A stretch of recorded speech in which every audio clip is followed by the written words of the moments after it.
What inspired the name PMS? PMS incidentally came accidentally because we started the company as professional marketing services. It never even occurred to us that we would have an acronym. But when we would meet clients, the name ended up being such a mouthful that they opted to call us PMS. Then over time, we would find a lot of people sniggering because of the implications of the terms PMS. Yes. And so we got to like it because we said it makes us memorable. So that's how we became PMS. And as we've grown, we established the PMS group. Tell us about your journey to this point. I come from an entrepreneurial family. So from when we were growing up, we were always helping out in the family businesses. And so I guess we learned to hustle pretty early on. So when I went into college, I did my first degree. And when I was looking for a job, the first place I looked was in sales because I wanted to work with people. I worked for the Standard newspapers. And then after that, I went and worked for Colgate-Palmolive. Well, at Colgate, I found that we were looking for a lot of outsourced marketing services, but we were not getting the quality that we were looking for. And so even when we outsourced for services, I would find that I'm increasingly spending a lot of time with the service providers. And so I wondered, what if I step onto the other side and now become a service provider to clients like Colgate? And that's how I started the business. When we started PMS, it was a little outfit with just me. It was a micro enterprise. And the most interesting thing that I recall is that it took me a whole 2 months to realize that it was cheaper for me to hire a messenger, driver, cleaner, rather than for me to be locking up the office and getting into my car to drive to industrial area to deliver a document. It took me a whole 2 months. And so that always makes me think how desperately in need a young entrepreneur is for support and mentorship from people who've walked the path before. What services does PMS offer? PMS is a 360-degree agency. That means that we offer both below the line and above the line marketing services. Now, above the line means advertising. So really things like the billboards, the adverts you see on television, on radio, in the newspapers, as well as a lot of other like online communication, social media, etc. When it comes to below the line, it's the actual face-to-face activation with the consumers or with the clients, where we engage them either through roadshows, through promotions, merchandising. There's so many different aspects, and we do it all. What's your opinion on being branded Queen of Product Placement? I find it interesting that people call me a lot of queens. Queen of Enterprise, Queen of Product Placement, Queen of Product Distribution. But I guess it's because for the last 16 years, as the PMS Group, I've had a wonderful team with whom we have understood the Kenyan market and especially the route to the consumer. From the time the product is leaving the factory to the time it gets to the consumer, for them to use it and use it again. And in understanding the psychographics around that, we have mastered what it is that makes them do what they do. Based on the research, we have found the methods to use to make sure that when we work on a particular product, we ensure that first and foremost you like it, because you always buy something because you like it.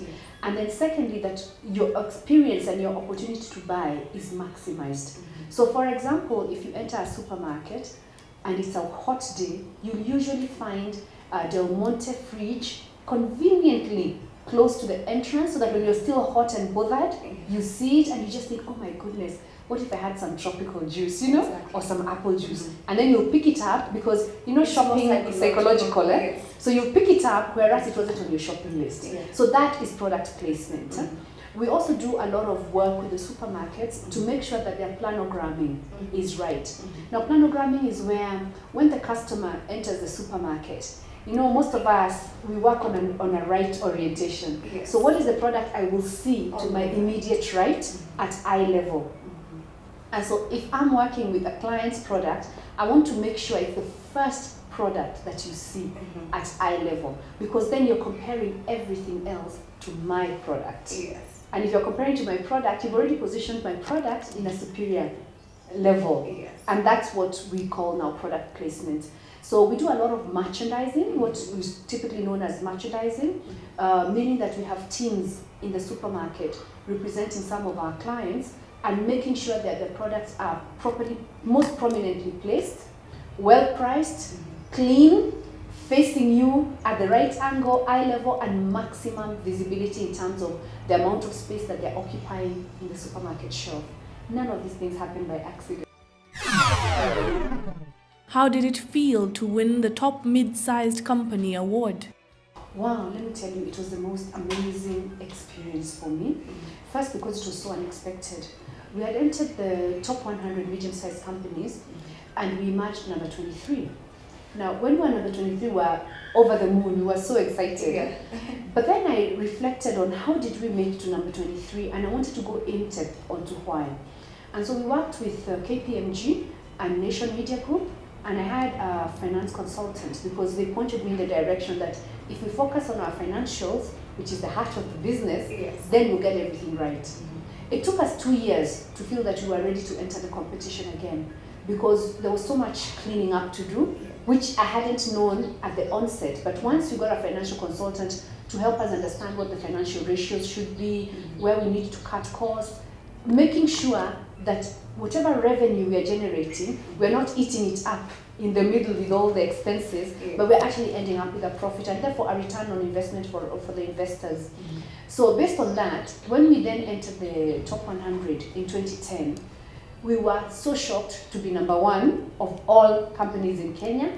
And of course, when I was declared the top entrepreneur in Kenya for the year, it was most exciting because now I won not just top woman entrepreneur, but also top entrepreneur, you know, which was amazing. And I think it is, for me, the most gratifying bit is that then it creates a role model for other women who are starting out in business to follow, so that they can know that it's not really as much of a man's world as they think.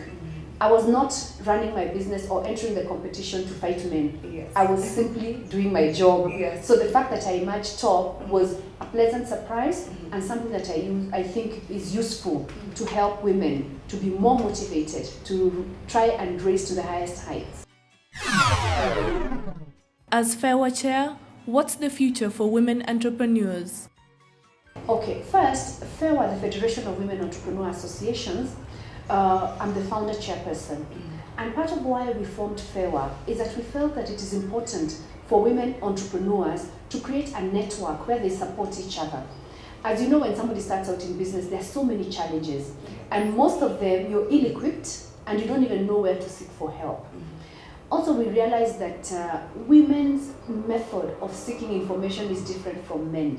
So in as much as you may disseminate information through the mass media, a woman sometimes just wants somebody to sit down with them and talk through them. Simple, broken down to the language they understand, and where they can ask as many questions as they like in a safe environment, or what they perceive to be a safe environment.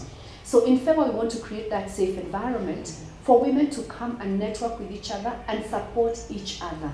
Because we are not the authorities. I mean, each one of us is an authority in a different area.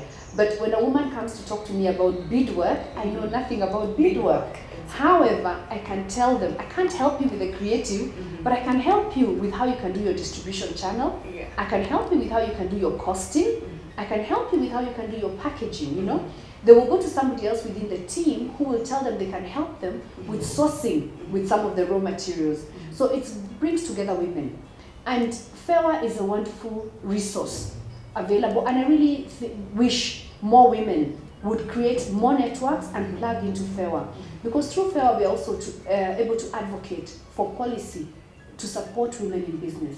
For example, we find that a lot of the legal framework in Kenya is actually supportive of both gender. There's no discrimination at the legal level.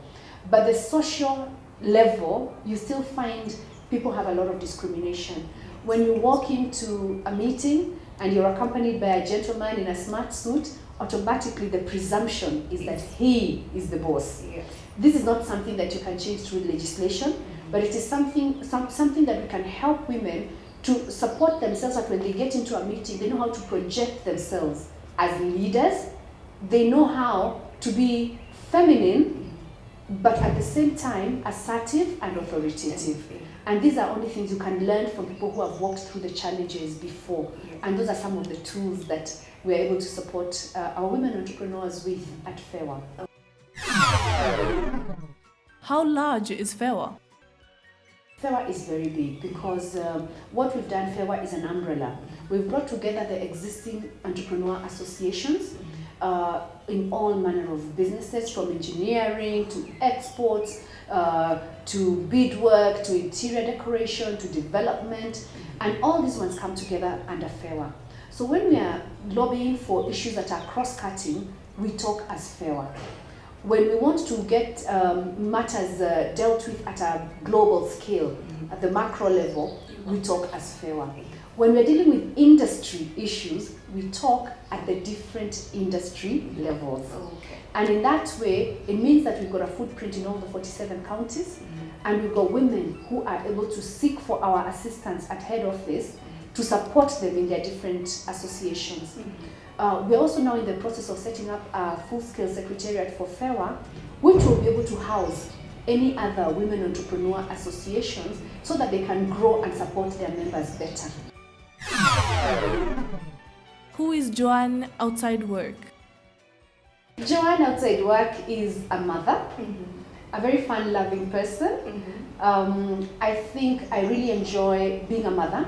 I have 3 children. And when I was growing up, I actually had wanted to have 7 children. So you can see how much I like children. I don't know how I didn't end up with 11 in the final analysis.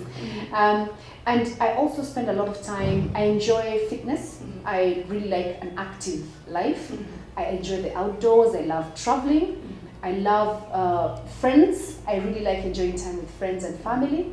And to a large degree also, I find that in as much as I run away from it, I'm a bookworm. Okay. I still love reading. So you can imagine with all the things I do, I still find I'm always reading. If I go anywhere, I will always buy a book. Okay. I have to resist. Even when I drive in the streets, I will always buy those magazines. I can't resist It's so something unlike to read. Kenyan culture because they're not really book people. It's true. I love to read. I really love to read, and particularly African writers, and where possible, Kenyan writers. What is your motivation? I think my motivation shifts with the seasons of life. Initially, when I started, my motivation was just making sure that I could pay bills and that my children could go through life. Then it got to a point where the motivation was keeping PMS Group afloat because a young business can collapse very easily. Okay? And then after some time, when we realized that now we're putting the structures, the systems, we've got a good team, everything is working, and so it's not, even without me, PMS Group will exist. I've got a team that can run the show. So that stopped now being my motivation because I know that the sustainability is there. It's now the growth that motivates me because I want to see PMS across Africa. I want to see PMS creating more jobs because that's something that's a passion for me also. I want to see PMS Group also being a place where people come as raw material, and by the time they're being hired by my competitors or by other organizations, they have learned skills that make them more competitive, and therefore they can earn better salaries and provide a better living for their families and for themselves. And sometimes even they can go and set up enterprises and also create jobs, you know? So those are some of the things that motivate me. As life goes on, I find increasingly I'm now motivated in doing for others, doing things that will help others to get ahead. And I think that's where my passion for FEWA comes from. Really just giving back.